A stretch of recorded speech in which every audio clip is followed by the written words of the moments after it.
नमस्कार, मी अश्विन बापट. माझा नीट अभ्यासमध्ये आपल्या सगळ्यांचं मनापासून स्वागत. या नीट अभ्यासमध्ये आपण नीट परीक्षेविषयी खरं म्हणजे जाणून घेत होतो गेले काही एपिसोड. मात्र आज एक अतिशय महत्त्वाचा निर्णय आला आणि त्याच्यामुळे विद्यार्थ्यांच्या चेहऱ्यावर आणि साहजिकच पालकांच्या आणि शिक्षकांच्या चेहऱ्यावर देखील हसू फुललेलं आहे. याचं कारण केंद्र सरकारने एक अध्यादेश काढून यावर्षी राज्यांच्या सीईटीला मान्यता दिली. त्यामुळे एक वर्ष तरी या नीट पासून या विद्यार्थ्यांची सुटका झाली. साहजिकच विद्यार्थ्यांमध्ये आनंदाचं वातावरण आहे. मात्र पुढच्या वर्षीपासून नेमकी कशी काळजी घ्यायची आहे, नीट संदर्भात काय काय तयारी करायची, त्या दृष्टीने या वर्षीपासून आपण काय दक्षता घेऊ शकतो, या सगळ्या संदर्भात मार्गदर्शन करण्यासाठी दोन आपल्याकडे प्रोफेसर उपस्थित आहेत. आपल्या सोबत आहेत रजनीकांत भट सर आणि त्यासोबतच रुपाली वळवईकर, साठे कॉलेजच्या, आणि रजनीकांत भट सर भवन्स कॉलेजचे. तुमच्या दोघांचंही स्वागत. आणि जसं मी म्हटलं की आज अध्यादेश आला आणि विद्यार्थ्यांच्या चेहऱ्यावर हसू फुललं. साहजिकच प्राध्यापक मंडळींना देखील बरं वाटलं असेल, कारण एक वर्षापुरता तरी विद्यार्थ्यांचा ताण दूर झालाय. काय म्हणा सर? बरोबर आहे सर, आपलं अगदी म्हणणं बरोबर आहे. सर्वप्रथम पालकांचा, विद्यार्थ्यांचा, महाराष्ट्र शासनाचा सगळ्यांचा मनापासून अभिनंदन की हे शेवटच्या क्षणी जो गोंधळ उडाला होता तो कुठेतरी आता शांत झाला आहे. यद्यप आपल्याला ह्या वर्षी मात्र सुटका मिळाली आहे ह्या नीटमधून, पण पुढच्या वर्षी ही नीट असणारच आहे. तर ह्या वर्षी जे 12वीचे विद्यार्थी आहेत त्यांनी आपले संपूर्ण लक्ष याचा आता केंद्रित करायचे की 11वीमध्ये आपण आताच पास होऊन 12वीमध्ये आलो, तर 11वीचा पुन्हा आपण अभ्यास करून NCERT आणि CBSEचा जो आराखडा आहे त्याच्याप्रमाणे आपली तयारी आजपासूनच चालू करावी. आणि मी आपल्याला सगळ्यांना आजपासूनच शुभेच्छा देतो की आयुष्यामध्ये कुठल्या प्रकारची कुठलीही परीक्षा तुमचा पदरी जर पडली तर आपण यशस्वीरित्या त्याला पार पाडाल अशी आमची शुभकामना.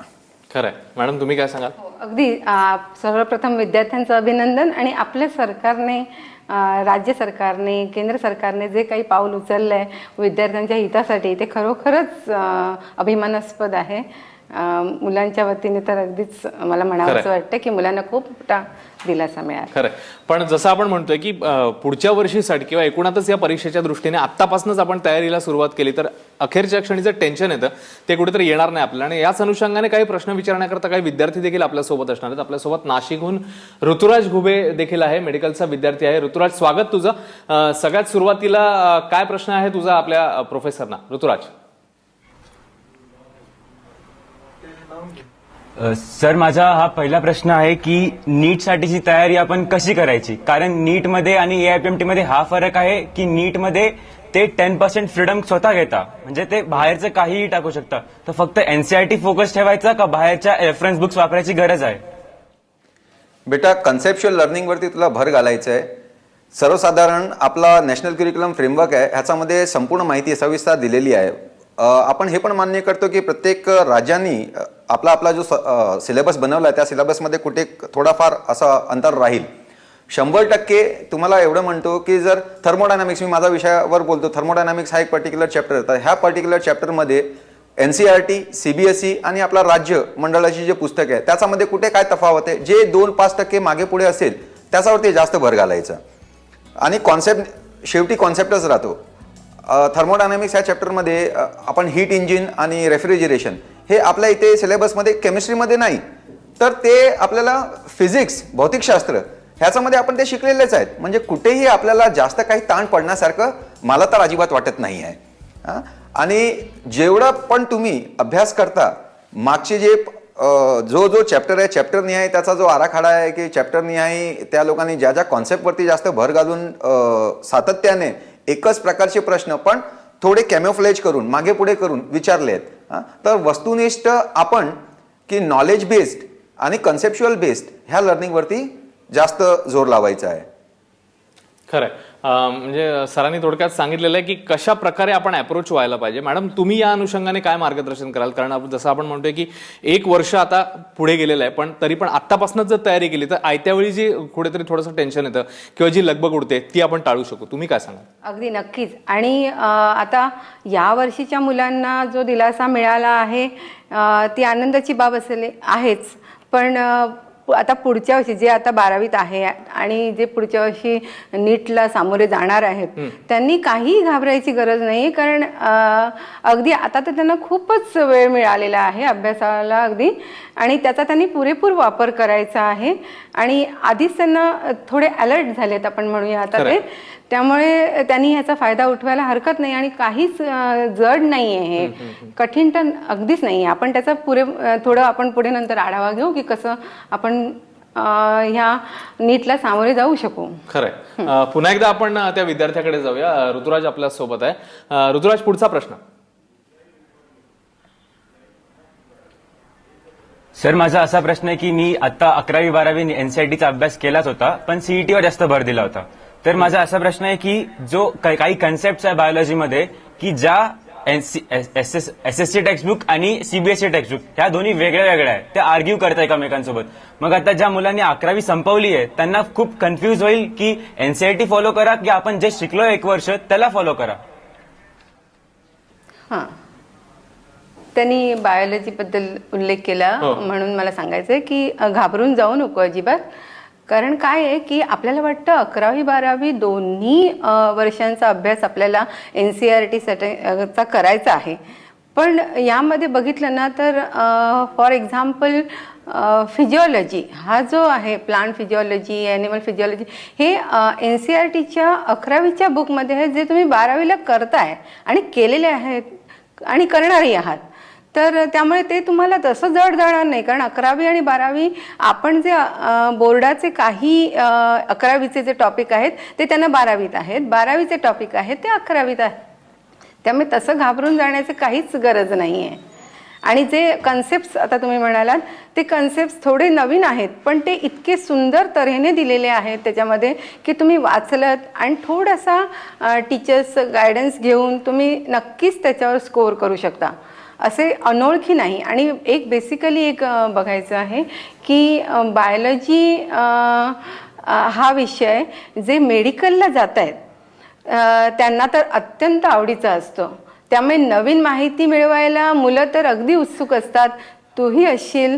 आणि त्यामुळे अगदीच तुम्हाला आवडेल, तुम्ही पुस्तक वाचायला घ्या म्हणजे तुम्हाला बरोबर आवडेल. अगदी माझी खात्री आहे तुम्ही चांगला स्कोअर करू शकाल. या अनुषंगाने आपण आणखी काही प्रश्न ऋतुराजचे घेणार आहोत आणि आपल्याला अन्य विद्यार्थ्यांचे देखील फोन यायला सुरुवात झालेली आहे. पहिला फोन आपल्याला आलेला आहे तो आपण घेऊया. डॉक्टर प्रतीक बोलतायत नाशिकहून. नमस्कार डॉक्टर, बोला. हा सर, मला 3 प्रश्न विचारायचे होते. हा, की ह्या प्रोग्राम मध्येच आधी एकदा पहिल्या दुसऱ्या एपिसोड मध्ये सांगण्यात आलं होतं की नीटचं जो 11वी-12वीचं जे वेटेज आहे पोर्शनचं किंवा मार्कचं, ते 1/3 11वीचं असतं आणि 12वीचं 2/3 पोर्शन असतो. पण मी एका न्यूज चॅनलवर असं ऐकलं की ते 50-30% वेटेज असतं, किंबहुना कधीतरी ते 11वीचा पोर्शन 50% पेक्षा जास्त विचारला जाऊ शकतो. ओके. दुसरा माझा प्रश्न असा होता की मेडिकल दृष्ट्या जर बायोलॉजीमध्ये बॉटनी झुलॉजीचा जर विचार केला तर झुलॉजी जास्त इम्पॉर्टंट आहे आपल्याला, म्हणजे MBBS किंवा BDS या दृष्टीने. तर मग नीट मध्ये असं होतं का की झुलॉजीचं पोर्शन किंवा झुलॉजीवर जे क्वेश्चन आहे ते जास्त विचारलं पाहिजे ऍज कम्पेअर टू बॉटनी. आणि तिसरा प्रश्न असा होता की आपण NCERTचे बुक्स वगैरे सांगतो, पण बऱ्याच प्रमाणात जर बाकीच्या अदर सीईटीचा किंवा दुसऱ्या राज्यात घेतल्या जाणाऱ्या सीईटी किंवा एमचे जे क्वेश्चन पेपर असतात तिथल्या जर क्वेश्चनचा जर विचार केला तर NCERT त्या बाबतीत कमी पडतं. आपल्याला सीबीएसईचे बुक्स, इतर जे काही प्रायव्हेट जे काही ऑथर आहेत त्यांचे आपल्याला रेफर करावे लागतात. तर मग नीटच्या दृष्टीने तयारीसाठी अपार्ट फ्रॉम NCERT आणि अपार्ट फ्रॉम आपले महाराष्ट्र गव्हर्नमेंटचे जे बुक्स आहेत ते सीबीएसईच्या बुकचं आपल्याला वाचन करण्याची गरज आहे किंवा नाही, असे माझे 3 प्रश्न होते सर. सर. हो, 100%. आपल्या शासनाने पण जे पुस्तक निर्मिती केली आहे ह्या पुस्तकेमध्ये नॅशनल करिक्युलम फ्रेमवर्क ह्याचा अतिरेकमध्ये राहूनच केली आहे. बायोलॉजी ह्या विषयामध्ये आणि केमिस्ट्री ह्या विषयामध्ये तर जास्त फार विसंगती नाही. फक्त फिजिक्स एक अपवाद आहे, त्याचे जे एक्सपर्ट असतील ते त्या विषयावर बोलतील. आपण CBSEचा पॅटर्न फॉलो केला, कंटेंट शेवटी कंटेंटच असतो, सिलेबस शेवटी सिलेबस असतो. कॅमोफ्लेज केलेला असतो की कुठल्यानी एकदम शॉर्टमध्ये अगदी त्याला एक्सप्लेन केलेलं असतं. स्टुडंट ओरिएंटेड, स्टुडंटला इझी जावं, अंडरस्टँड करायला सोपं जावं अशा प्रकारे बनवलेला असतो. आणि किती राज्यमंडळांनी त्यांची जी पुस्तकं बनवली आहे त्याच्यामध्ये त्याचा सविस्तर वर्णन केलं आहे. आलं लक्षात? तर आपल्याला त्या कॉन्सेप्टचा जवळपास जेवढी काय ऍडिशनल माहिती गोळा करता येईल विविध तुमच्या पुस्तकाच्या माध्यमातून किंवा इतर माध्यमातून त्याच्यावरती आपण भर घालावा. आणि राज्यमंडळाची पुस्तकं रिफर करण्यामध्ये काही हरकत नाहीये. उच्च कोटीची आणि दर्जेदार पुस्तकं आहेत आपल्या राज्यमंडळाची.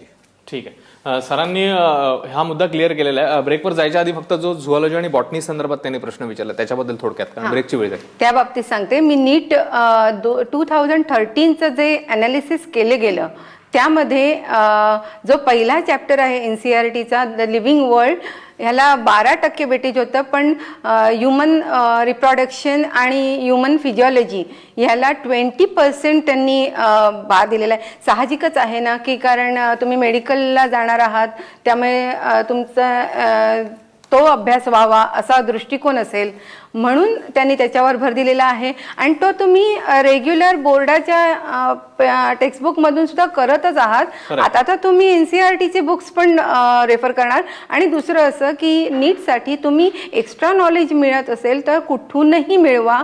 कॉम्पिटिटिव्ह एक्झाम्सना तुम्ही आतापर्यंत बसला असाल तर तुम्हाला नक्की सोपं जाईल ते, कारण त्यांची एक विचार करण्याची वेगळी धारा आहे आणि ती जी वेगळ्या पद्धतीने विचार करण्याचे जे पद्धत आहे त्याची प्रश्न सोडवण्याची ती त्या पुस्तकातच दिलेली आहे. तुम्ही जर त्याच्यामध्ये छोट्या छोट्या ब्लॉक्समध्ये क्वेश्चन्स विचारलेले आहेत ते जर बघितले ना आणि ते जर सॉल्व्ह केले तर तुम्हाला आयडिया येईल की कशा तऱ्हेने विचार करायचा असतो आणि कशा तऱ्हेने उत्तर द्यायचं असतं.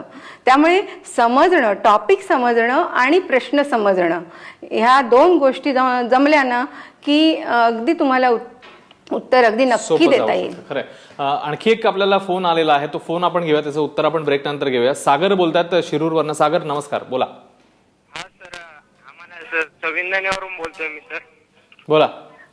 हा सर, आता नीटची जी परीक्षा आहे त्यामुळे सगळं संभ्रमाचं वातावरण निर्माण झाले. हा सर, आम्ही संविधानावरून बोलतोय. तुमच्या टीव्हीचं व्हॉल्यूम बंद ठेवा आणि सलग प्रश्न विचारा प्लीज. हा सर, नीटची जी परीक्षा आहे ना, हा ती सीईटीशी संदर्भात आहे, पण आम्ही आता सीईटीचा अभ्यास केलेला नाही, मग त्यामुळं आम्हाला असं भीतीदायक वातावरण निर्माण झालेलं आहे. हा, तुमचा प्रश्न विचारा सागर, थोडक्यात प्रश्न विचारा, वेळ कमी आहे आपल्याकडे. वातावरण निर्माण झालेले त्यामुळे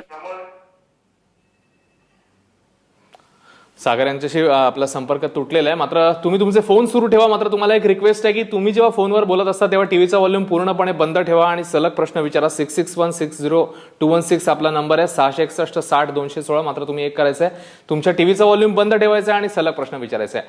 माझा नीट अभ्यासमध्ये इकडे एक छोटासा ब्रेक आपण घेणार आहोत, लगेच परत येणार आहोत. पाहत राहा ABP माझा.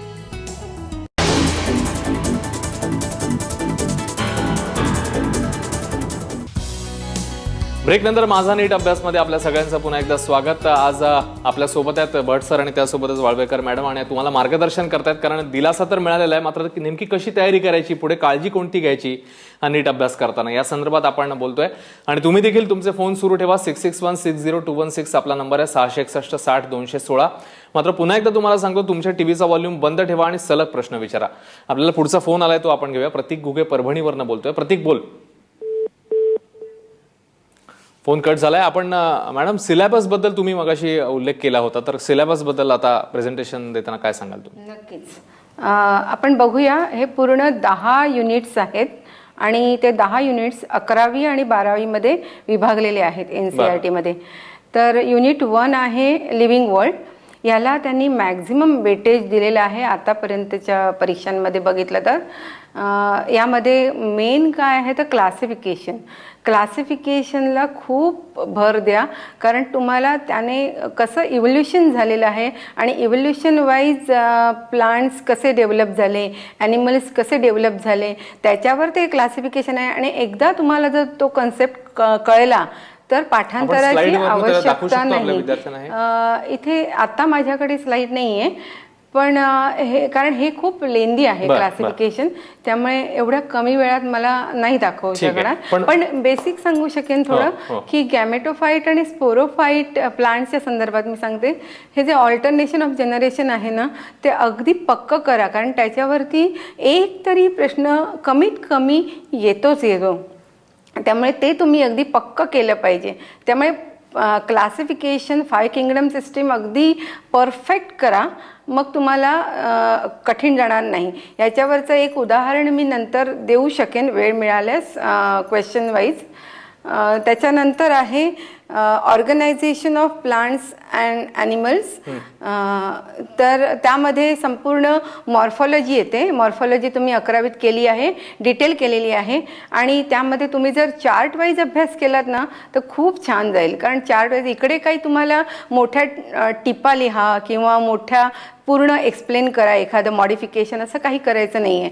तुम्हाला मॉर्फॉलॉजी कुठल्या प्लांटमध्ये काय मॉडिफिकेशन आहे, त्याला काय म्हणतात, का आलेलं आहे, एवढं माहीत असलं की झालं. त्यामुळे तुम्ही चार्ट असा बनवा की मॉडिफिकेशनचं नाव, त्याच्या खाली उदाहरण देताना स्टेट बोर्डाच्या पुस्तकात जे उदाहरण आहे तेही द्या, NCERT मध्ये आहे तेही द्या. म्हणजे एखादं जर कमी जास्तीचं असेल तर तेही कळेल. तेच मी क्लासिफिकेशनच्या बाबतीतही सांगू शकते. कारण मार्कॅन्शिया वगैरे ही जी उदाहरणं आहेत ब्रायोफायटाची ती आपल्या स्टेट बोर्डाच्या पुस्तकात नाही आहेत.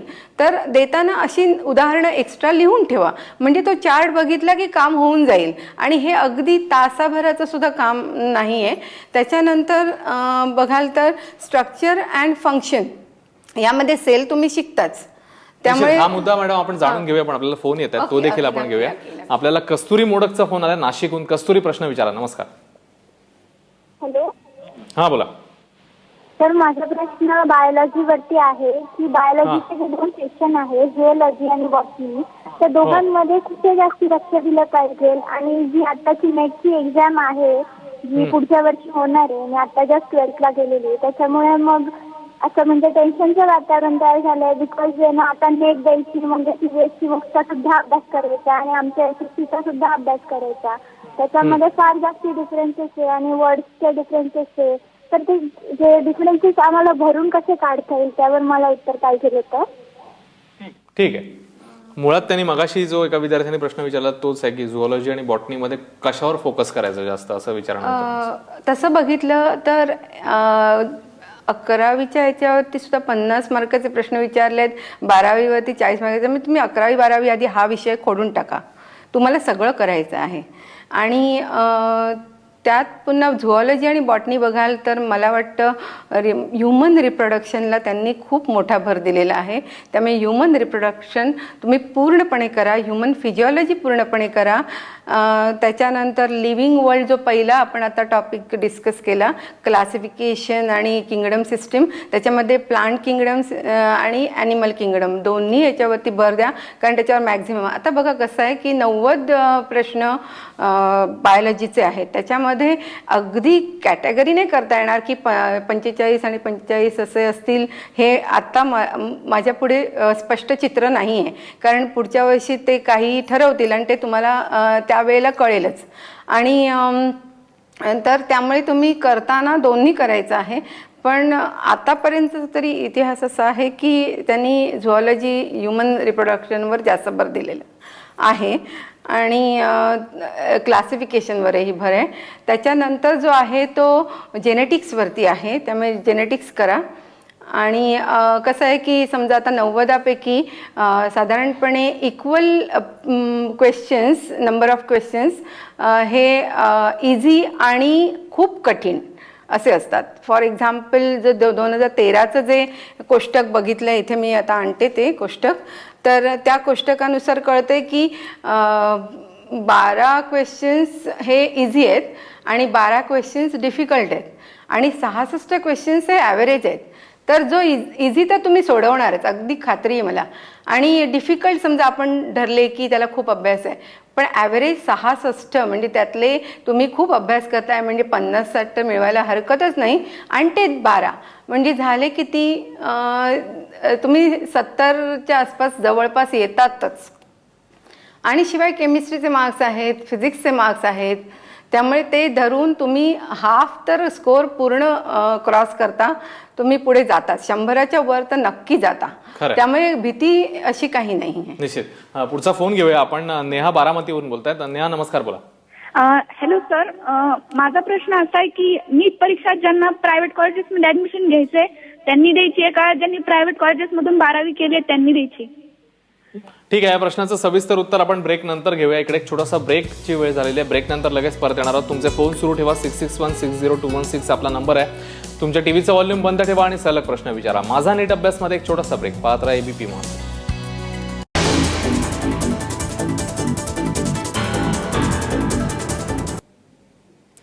ब्रेक नंतर माझा नीट अभ्यासमध्ये आपल्या सगळ्यांचं पुन्हा एकदा स्वागत. अध्यादेशामुळे यावर्षी पुरता दिलासा मिळाला नीटमधनं, मात्र कशी तयारी पुढे करायची हे आपण जाणून घेतोय. आपल्यासोबतच रजनीकांत भट सर आणि त्यासोबतच रुपाली वाळवेकर मॅडम देखील आहेत आणि आपल्यासोबत ऋतुराज देखील आहे, जो आपल्याला प्रश्न विचारतोय या सगळ्या प्राध्यापकांना. आणि आता तुमचे फोन देखील आम्ही घेतोय. राहुल याचा फोन आलेला आहे नाशिकहून. राहुल, प्रश्न विचार. सर, माझा प्रश्न असा आहे की असोसिएट जे कॉलेज आहे त्यांचं ऍडमिशन तुम्ही नीट थ्रू होणार आहे की महाराष्ट्र सीईटी थ्रू होणार आहे, जे प्रायव्हेट कॉलेजेस आहेत?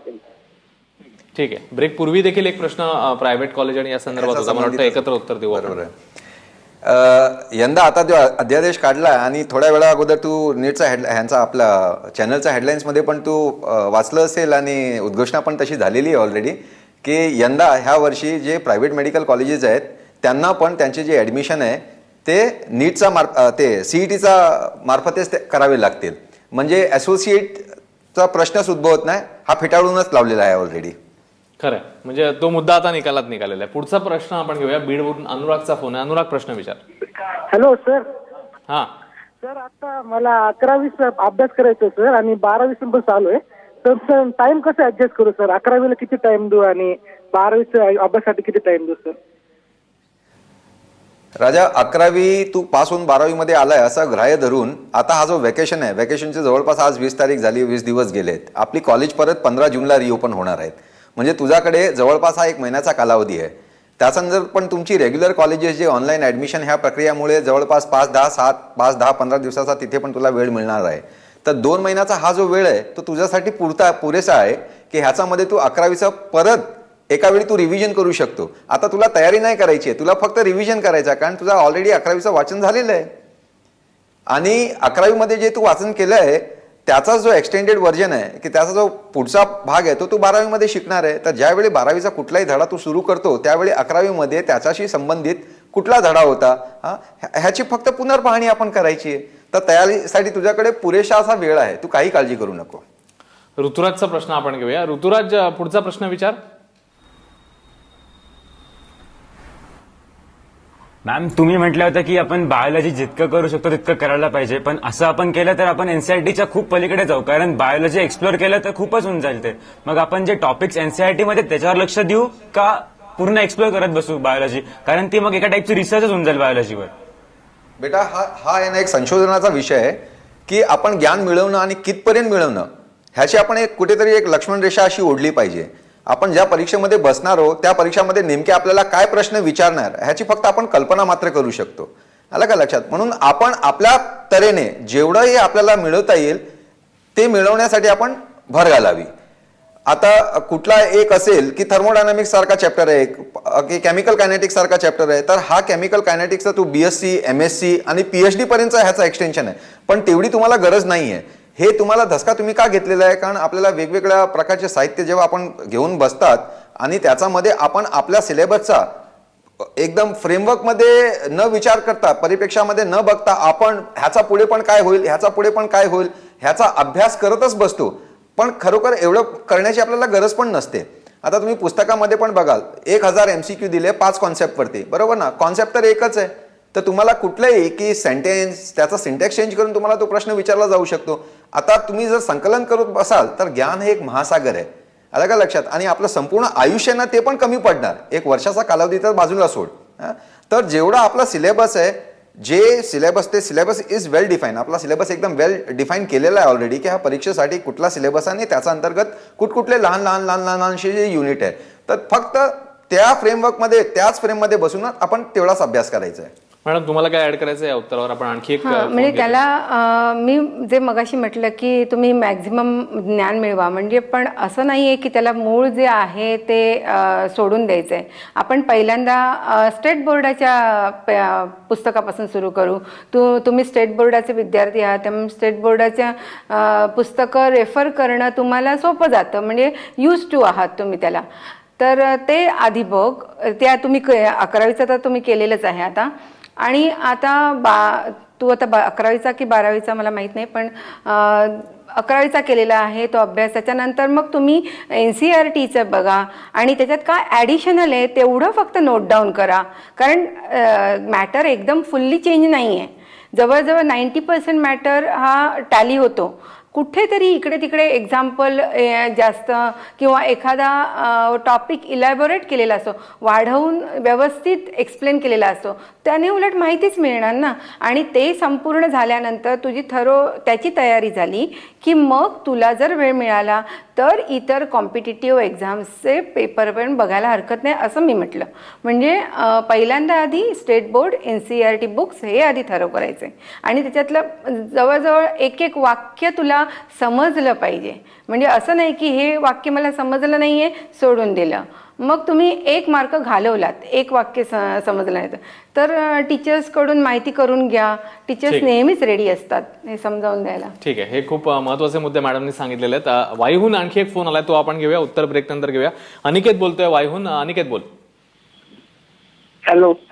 हा, मी आता 10वीची परीक्षा दिलेली आहे.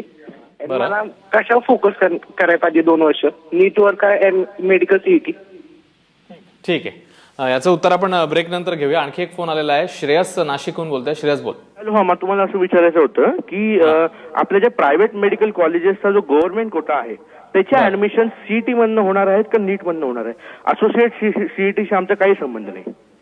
ठीक आहे, या दोन्ही प्रश्नांची उत्तर आपण ब्रेक नंतर घेऊया. इकडे एक छोटासा ब्रेक घेतोय. माझा नीट अभ्यासमध्ये पाहत राहा ABP माझा.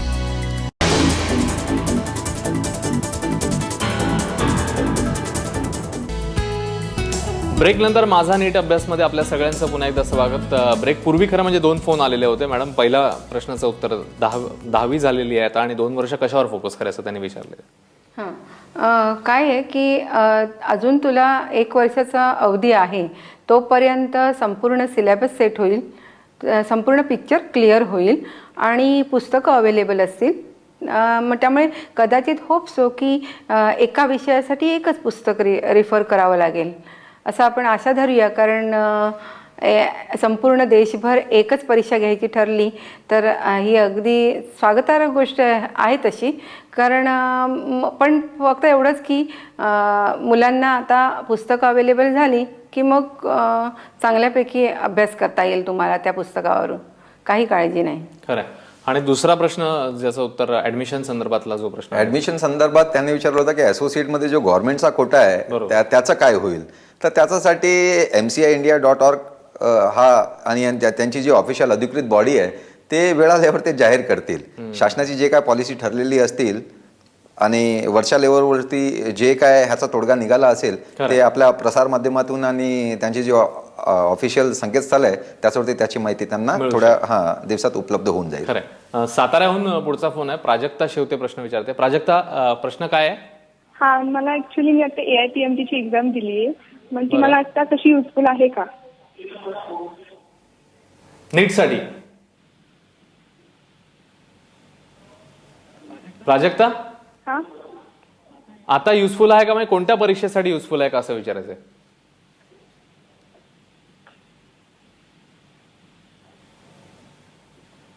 तिने नीटची पण परीक्षा दिली असेल आणि AIPMT पण दिलं असेल आणि CET पण दिलं असेल. तिला संभ्रम हा झाला असेल की आता ह्याच्यामध्ये माझं कुठलं ग्राह्य धरणार. नीट ही परीक्षा जे आहे ते आपला 15% जो कोटा आहे त्याच्यासाठी ते आहे, तर त्या कोट्यावरती तू त्याचा क्लेम टाकू शकते. आणि बाकी उर्वरित आपल्या महाराष्ट्रामध्ये जे बाकीचं होतं काय त्याच्यासाठी हे CETचा प्रमाणेच राबवणार तसा काहीतरी ऑर्डिनन्स आता आलाच आहे. खरं. पण एकूणातच सर, आता जसं आपण म्हणतोय की 1 वर्षापुरता दिलासा मिळालेला आहे, तर इथून पुढे 1 वर्ष जर अभ्यासाचं प्लॅनिंग करायचं असेल तर तुम्ही विद्यार्थ्यांना 5 कुठल्या गोष्टी प्रामुख्याने लक्षात ठेवायला सांगाल जेणेकरून त्यांचा स्कोर चांगला होऊ शकेल, काय सांगाल? प्रत्येक विद्यार्थी 10वीचा नंतर एक संभ्रम त्याच्या मनात हे असतो की मी 11वी आणि 12वी ह्याच्यामध्ये नेमके विषय कुठले निवडावे.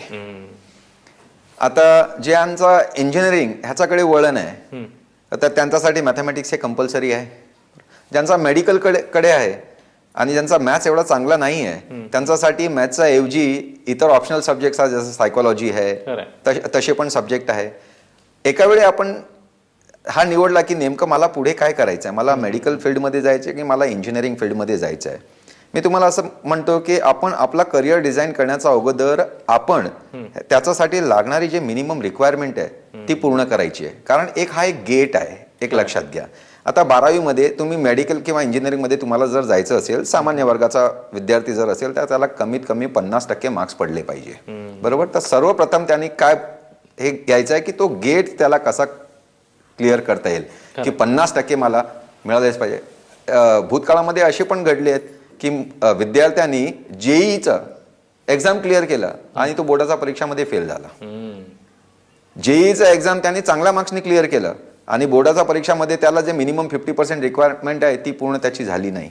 तर असं कुठेही होता कामा नये.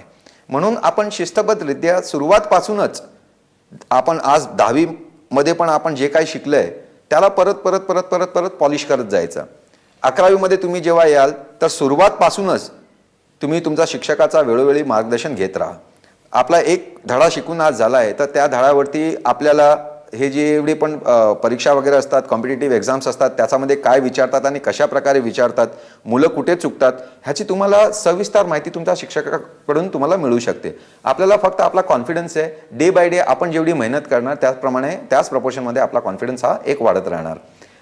आणि 11वी झाल्यानंतर कुठल्याही प्रकारचा स्ट्रेस न घेता, कुठल्याही प्रकारचा तुम्ही तुमच्या जेवणावरती, तुमची रहणीसहणी ह्याच्यावरती, व्यायाम, कसरत, योगा ह्यांच्यावरती पण तुम्हाला लक्ष द्यायचं आहे. कारण तुमची बॉडी जर साऊंड असेल तरीच तुमचा माइंड साऊंड होईल.